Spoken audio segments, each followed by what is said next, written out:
피아노 잘 치는 친구 치고 공부 못하는 아이 없죠? 단순한 우연일까요? 아닙니다. 오늘 영상을 끝까지 보시면 피아노를 안 시키고는 못 배기실 거예요. 또 어떻게 더 피아노 교육을 잘할 수 있을지 고민이 시작될 겁니다. 이 영상을 놓치시면 자칫하면 피아노 교육이 음악 교육이 아니라 별로 효과가 없는 손가락 연습만 시키다가 끝날 수도 있다. 뭐든지 강력한 동기부여가 중요하잖아요.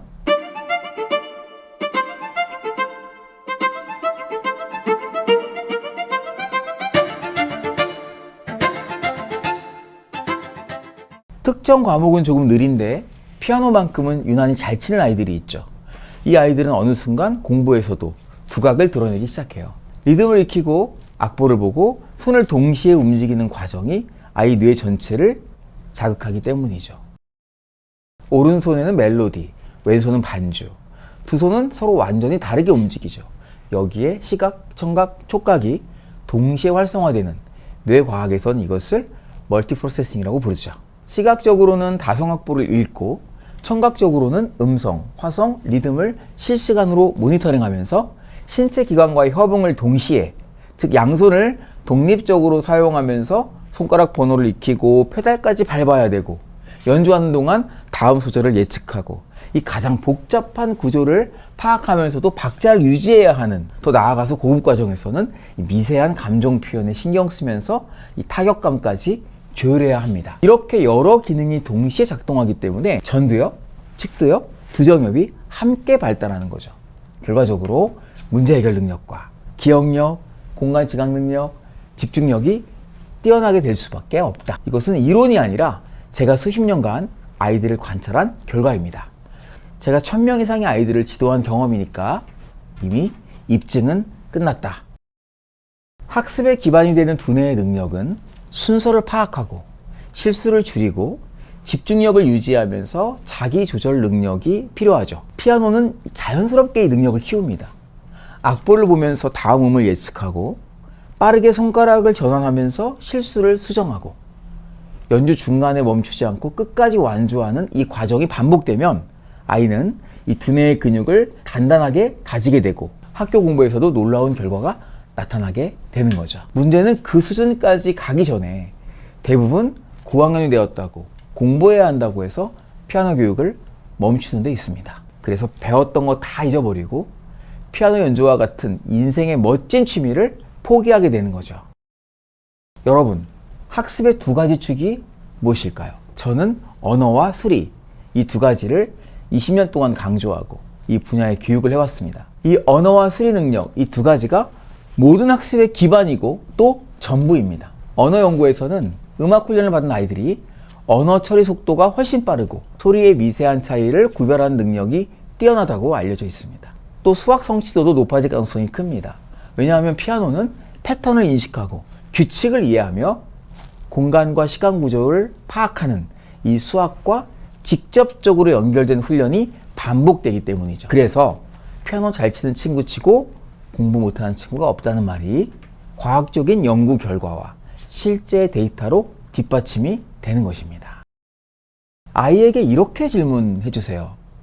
너는 피아노를 칠 때 어떤 느낌이 드니? 연주하면서 머릿속에 어떤 생각을 하고 있는 것 같아? 만약 지금보다 피아노를 더 잘 치게 된다면 너한테 어떤 변화가 올까? 학교 공부에는 어떤 변화가 올까? 아이 스스로도 이 피아노 연습이 곧 머리가 좋아지는 경험이라고 인식될 수 있도록 함께 토론하고 대화를 나누면서 피아노를 배우는 마음가짐, 그 동기를 크게 바꿔볼 수 있습니다. 네, 여러분, 피아노 교육 좋은 거 다 알고 있어서 이 얘기가 지루하실까요? 우리는 알면 반드시 행동이 변화하게 되어 있죠. 실천하지 않는 지식이 아는 것이 아니라는 것도 잘 아실 거고요. 네, 왜 중요한지 진지하게 확실하게 이해를 해야 변화가 될 수 있습니다. 피아노 교육의 가치를 더 말씀드려 볼게요. 오늘은 한번 끝까지 집중력을 더 유지해 볼까요?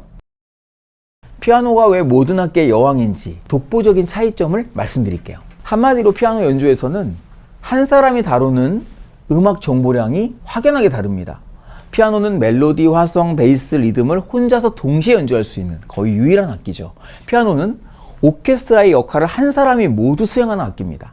이 오케스트라를 구성하는 현악기적인 선율이나 관악기적인 화성, 타악기적인 리듬, 저음 베이스 라인, 피아노 한 개의 악기로 가능합니다.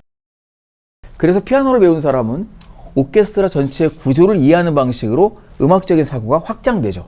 피아노는 내가 동시에 해야 하는 일이 압도적으로 많아요. 반면 기타는 코드 반주는 되지만 피아노만큼 다성 구성이 어렵죠. 바이올린은 주로 단선율, 이 멜로디 중심이고 화성 표현에는 제한적입니다. 플루트나 클라리넷 같은 이 관악기들은 거의 100% 단선율로만 연주가 가능하죠. 피아노는 타악기에 비해서 음역과 강약, 텍스처에 있어서 표현 범위가 가장 넓어요. 음역은 무려 7옥타브 반 이상이고 바이올린, 기타 같은 악기는 이 범위의 일부만 다루게 되죠. 피아노는 아주 작고 섬세하고 여린 소리부터 폭발적인 포르테까지 표현할 수 있는 다이나믹의 폭이 가장 크다. 이 피아노 한 대로 고음악기의 역할, 저음악기의 역할, 리듬악기 역할이 모두 가능하다. 해머의 터치 방식, 페달의 테크닉, 음색 조절로 한 음의 뉘앙스를 수만 가지로 바꿀 수가 있는, 그래서 섬세함, 우아함, 정교함과 이 감정 표현 측면에서 피아노를 악기의 여왕이라 부를 수 있는 겁니다. 양손이 완전히 분리되는 이 악기에서 피아노는 가장 높은 난이도를 가지고 있어요. 오른손, 왼손이 서로 다른 리듬, 다른 선율, 다른 화성을 동시에 다루는 악기는 피아노가 유일합니다. 다른 악기도 양손을 쓰지 않나요? 예를 들어서 바이올린의 경우에는 오른손은 활을 쓰죠. 왼손은 음정을. 이 양손의 역할이 다르지만 정보는 단일 흐름으로 처리되는 것이 피아노와 다른 점입니다. 이 두 개의 독립된 뇌회로를 동시에 쓰는 훈련이 되는 것이 피아노다. 이것을 모터 디비전 트레이닝이라고도 합니다. 피아노는 다른 어떤 악기보다 음악의 문해력을 가장 빨리 만들어요. 피아노 악보는 다성 구조라서 난이도가 높아요. 이걸 읽을 수 있게 되면 다른 악보는 훨씬 쉽게 읽히는 거죠. 다시 말해서 피아노로 시작하면 어떤 악기로든 확장이 가능합니다. 음악 이론을 이해하는 데도 가장 좋은 악기예요. 화성학, 대위법, 코드, 스케일, 이 모든 음악 이론을 가장 직관적으로 보여주는 악기가 피아노입니다. 제가 이렇게까지 말씀을 드리니까 다른 악기 모두 관두고 피아노 시키실 것 같은데, 그렇다고 기타, 바이올린 같은 다른 악기들이 나쁘다는 뜻이 아닙니다. 이 악기들은 표현력과 음색, 특히 기교에서 절대적으로 아름답고 가치가 있는 악기들이죠. 저는 바이올린 소리가 이 세상에서 가장 아름답다고 생각하거든요.